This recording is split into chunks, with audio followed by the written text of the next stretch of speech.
arm. Don't let go of the tight end until you can see the feet of the backs. Pot lows, play on the line of scrimmage. Tight end reach.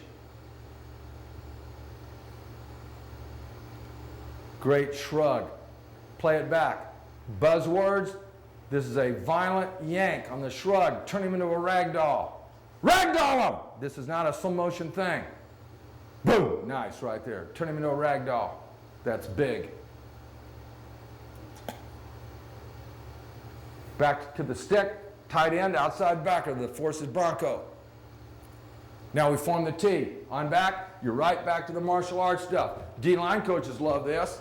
Just like we throw the rip on pass rush. This is huge, man.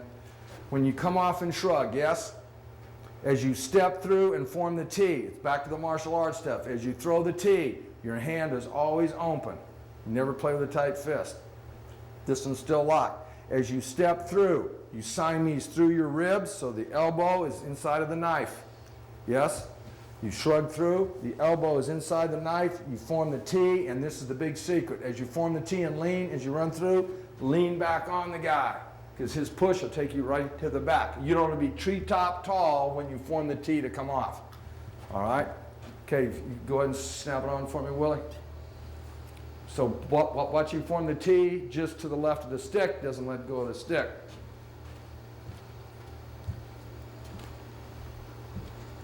There's Kyle, nice. See that lean? When he formed the T, lean back on the guy. Here's Aaron. Aaron was a senior in high school this year and played outside backer for Brett and Kyle. Play it back, so we always go, now we have the shells. This is feeling as real as I can.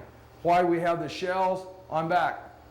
You can feel that perfect fit under the shoulder pads of your thumbs up. It's like he got into me. You've got to lock him off. Get him up and elevated, right? Get your eyes low. Good. Let's form the T and lean on him and run. Force is Bronco. Bronco, Bronco. Shoot, shrug, form the T. As soon as you form the T and go now, there is no pot lows, right? Go get him to the outside pec. But you don't want to be zooming up the field out of this stuff initially, boy. On back, here's the tough one. If you'll just stop it a second for me, Willie. This is kind of exaggerated here because we're trying to make a training tape. This happened to us in college. These guys were coached well, and they knew our outside backers were coached well. Do you want to take a serious note here? The blocking scheme is the ricochet. Rico. I don't know how you spell it. That's close. It's amazing what a college education can do for you. This is well thought out, boy. They're a two-back set. So let's just go I formation here. The outside backer will come like he's going for you on the immediate reach. This is not arc blocking option. I mean, he's getting there and he's trying to get a piece of you, and he'll stay on you for about a count. Then he'll reduce his inside shoulder and he'll think brooms, and then he'll walk up to whoever has the force coming out of the secondary. So I started to get out there, I started to shoot, lock out, and then right now they bring the fullback at you inside out on the kick out as they proceed to hand the ball off tackle. That's really a bitch. That's the ricochet. So if you get the influence on the reach and suddenly I don't feel anymore, something's very, very wrong, right? Snap your eyes back inside, start to shuffle back down. Here comes anybody from the second level. That could be a back or a pulling lineman. You always near arm in Bronco. All right, so I got influenced, I fight back, you shuffle down. As he comes, it's a pendulum punch. Throw all your weight over the inside leg and quad. Your elbow comes in and your hand comes out. Boom! And you're like on a 45-degree tilt, near hand, hands always open. Because I've got the force, so I just want to confine it as best I can for the inside backers coming inside out and the DBs coming from the inside out as a free safety. So if you get the ricochet, you've always got to come back and near arm.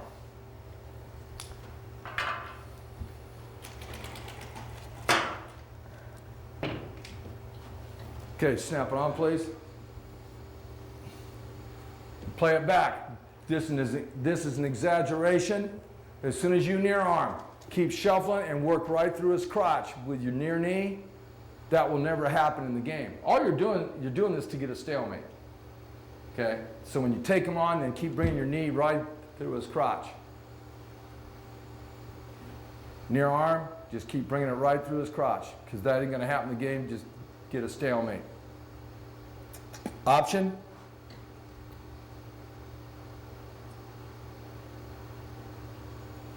There's the tight end. That's an arc. Outside backer, play it back.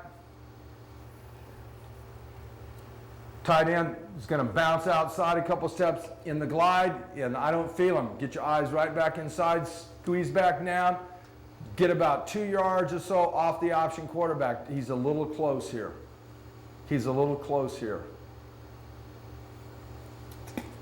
Stay there, please. Now, stick out your inside hand. You stare at the quarterback's back knee. Pause it. You stare at his back knee.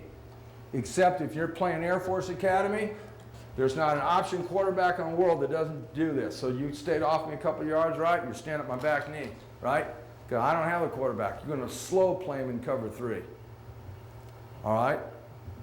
So if the strong safety's your side, he's ducking under on the quarterback. I got the pitch, but we don't want you just to run across to get the pitch. We want to confuse the issue here.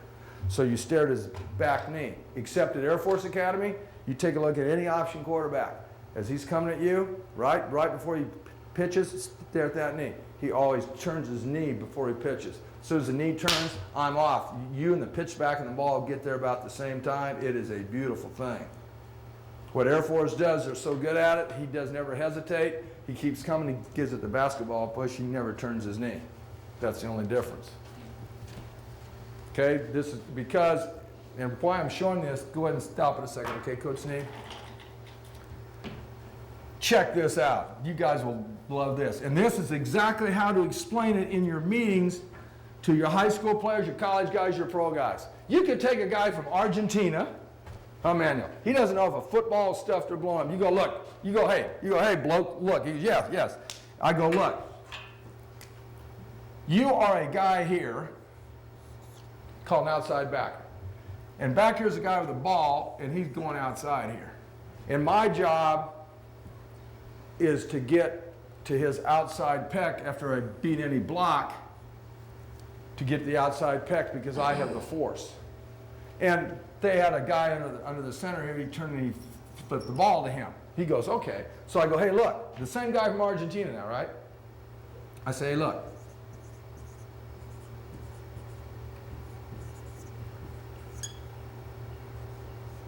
They have a place called an option. But they either handed this guy or they don't, and this guy he still has it, and he may pitch the ball to the widest outside guy. So I go, is that the widest outside guy? So doesn't that equate to that? He goes, yeah. So an option, who do you think has the pitch? And you go, well, you dumbass, it's the same guy. Bronco, I got the pitch, but we're going to slow play it to do it if you're not blocked. All right? And you'll see after a while what option teams also do. That's if he arcs. What the better option teams do, they don't teach the old arc release anymore. What they do, they have this tight end skip sideways. So he steps in the glide. Now you can really open up an alley there for the quarterback. So I'll initially think that is the reach, right? So I'll start to shuffle. Now I don't feel them. Get your eyes right back, squeeze back in, get 2.5 yards off the quarterback, stick your inside hand out there, and big, keep your tail square. Because, why? You can't coach offense if you don't know defense. I do a lot of option stuff across the country.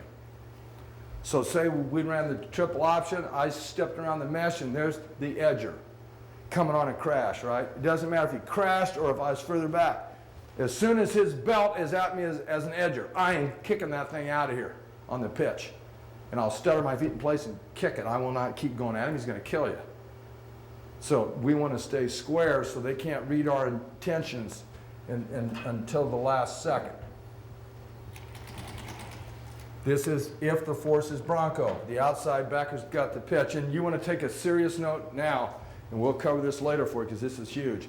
Anytime you have a deep middle defender as a free safety, yes, either man free or cover three, yes, 3 deep zone, you never put the free on the pitch. And you better take some serious notes, man.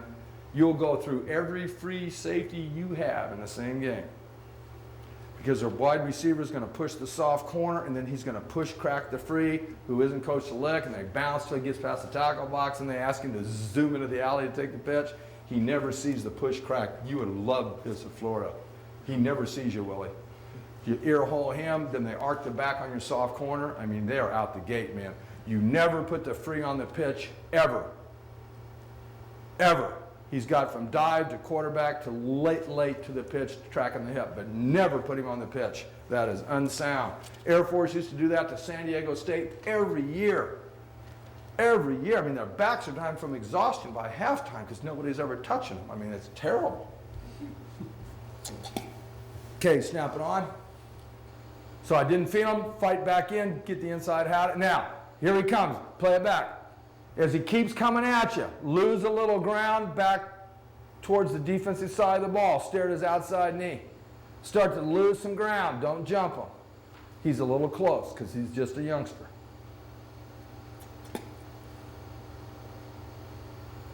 Now, as soon as the quarterback turns his knee,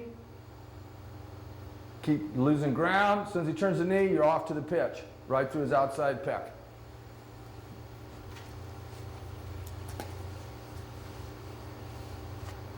Forces Bronco. Here's an example of speed option. Now on back, this is big.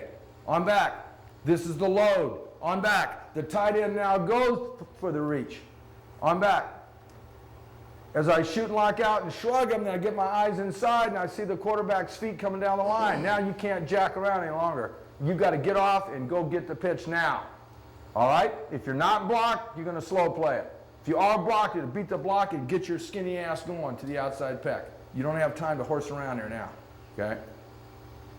I'm back. Here's the biggest of them all here, man. Pause it, and you think it's the simplest. It's not. You get tight end turnout. Didn't I tell you he's got his eyes under stance?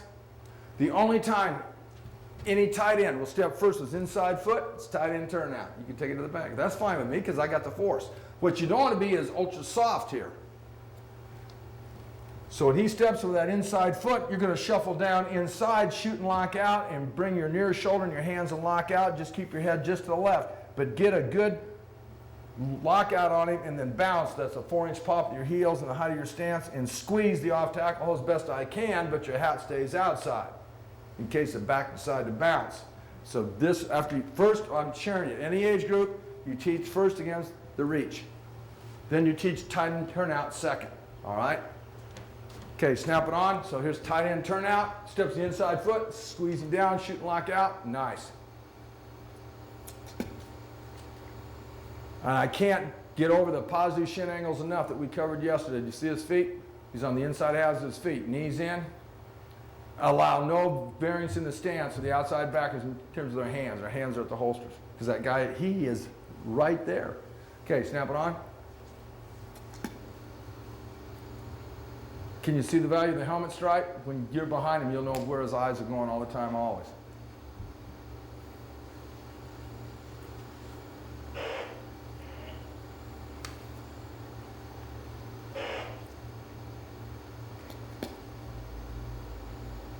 Bronco. Tight end turnout. There's what I want. On back, because I got on Aaron's ass here just a second ago. That is Aaron. Okay, on back. I'm back. Why he wasn't firm enough before, right? You may have to use the shoulder in there a little bit. I'm back. Do you see what happened? And I jumped his ass. Play it back, because before he just tried to hands him. You've got to get the near shoulder in there with tight hands too. And then when you shoot and lock out, it's a violent lockout. Play it back, and he's loving it because he's doing it on his brother here. You know what I'm saying? Is that Brett or Kyle's holding it back? I can't even tell, but he just launches them. And that's sweet. Just by bringing the shoulder into it, you're so much firmer, it's unbelievable. Stay square. Next, this is huge. Tight end down, I'm down. You're not going to get a piece of him anyway while you're in Bronco. You ain't going to touch him. So what is the worst thing I can do if he goes down? turn and try to get two hands and take him, you're not going to be able to touch him anyway. The force is Bronco. So if he's down, I'm down. It's a two-step shuffle. Shoot and retract. Shoot and retract. You're going to one-arm bench press air, because that'll be important later in Sky and Hammer. So I'm not going to be able to touch him. That's fine. He's down, I'm down. I'm going to shoot and retract on air at least twice. Then I'm going to sit down, eyes inside, potlows play on this line of scrimmage. Because 9 times out of 10, if he's down, either something's coming back at you to kick you out or the play is going away. It is one or the other. So going to one-arm bench press air, sit down on it, snap your eyes inside. Okay, here we go. Good. Bronco, Bronco. Tight end's down, I'm down. One-arm bench air. Play it back. This is huge. This is huge. Pause it. If you have a 5 technique sitting over the tackle, that's inside eye, outside on the tackle, they swear it helps them. When you see Brett later, I think it's today, yeah, on D-line, block protection and shed, we corkscrew the double team. Kids love it, man. Harvard is probably the best at it in the country, and they never heard of this before. But the guy came from Ohio Northern that we'd show this to. And the linebackers from Harvard said, this is the best thing I've ever seen in my life because nobody can ever get off on them. What happens, as soon as that tight end starts down, your outside backer yells at the top of his lungs, down, down! I mean, he spits it out quick. What happens, the only time an offensive tackle who's covered will ever step with his outside foot and you take it to the bank, it's double team because they got to get a foot seal with the next guy coming down. So our defensive tackles coming on the move, they shoot and lock out on that guy, but they hear down, down from the outside backer. So what happens, I don't let go of the inside guy, I yank him straight in the ground, I drop the knee to the side of the down block, I don't let go of the inside guy, and then we corkscrew on the ground, we get our ribs and our butt into the tight end. You're kicking him in the leg, and he's got to arc all the way around to try to get the backer. Hell, the backer's already downhill and fit, you'll never get him. Plus, they can't combo off the tackle the other way because I yanked him down. That's why you yell down, down. You can ask any defensive lineman in the world. They swear it helps them. Hear it just a split second before it happens. So anytime he's down, he's yelling down, down at the top of his lungs. Yes? Retract and replace, down, down. Okay, snap it on. That's really good right there. All you're doing is help confine in the off-tackle hole, but you're still in position to be able to play outside.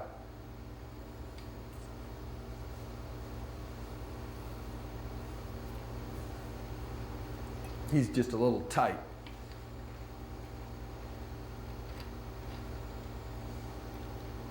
Okay, play it back. Here's phase 2. 2-step shuffle down, 2-step shuffle up. 1, 2, 1, 2. Eyes inside. That's big. 1, 2, 1, 2. Right there's the first one again.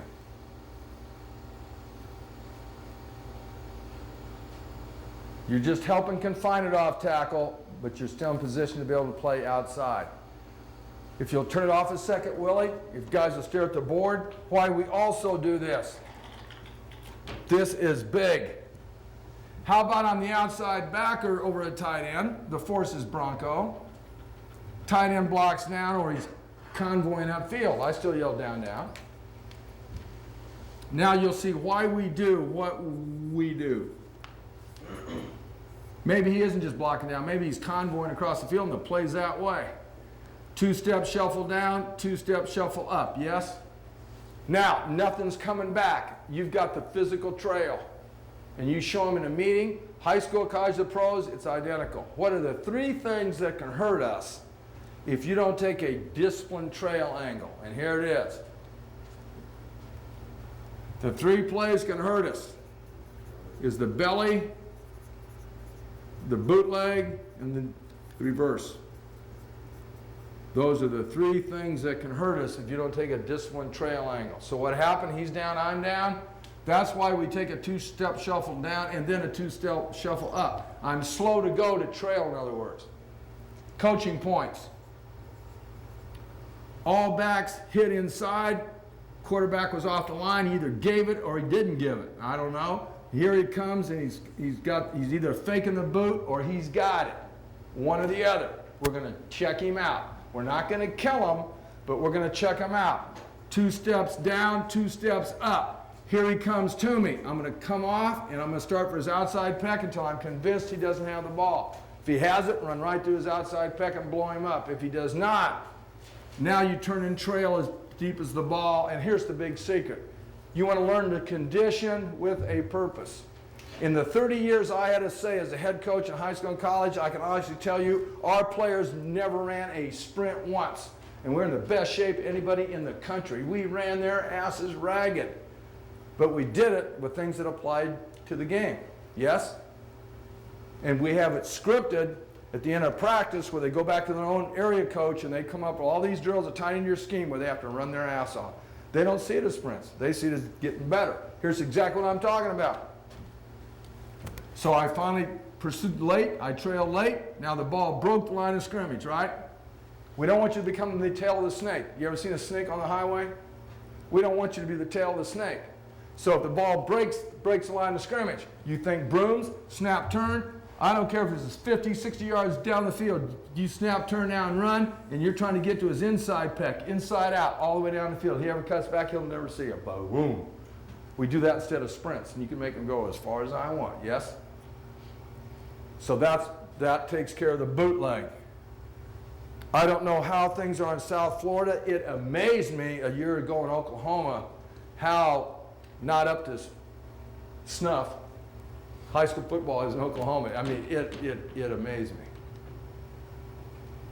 But if you don't do this, it'll be good to start studying this thing, or if we get asked back, we'll be glad to go over it next year. What does every major college and pro team do except on counters and traps? They zone block. It's the best way to get things done.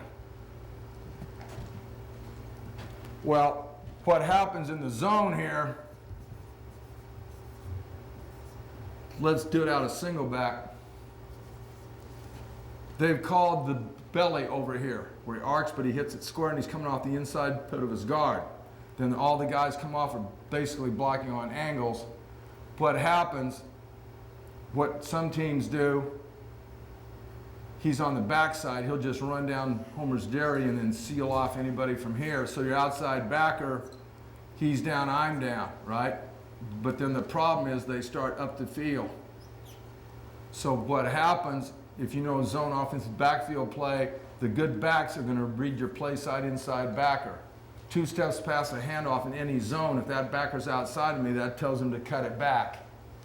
So now as he cuts it back, if the other backer's not schooled well and he overran, then he just keeps cutting it back, right? And then if he gets wrong color in his face, he cuts it back right now. That's all he ever has to learn in zone his whole life as a back.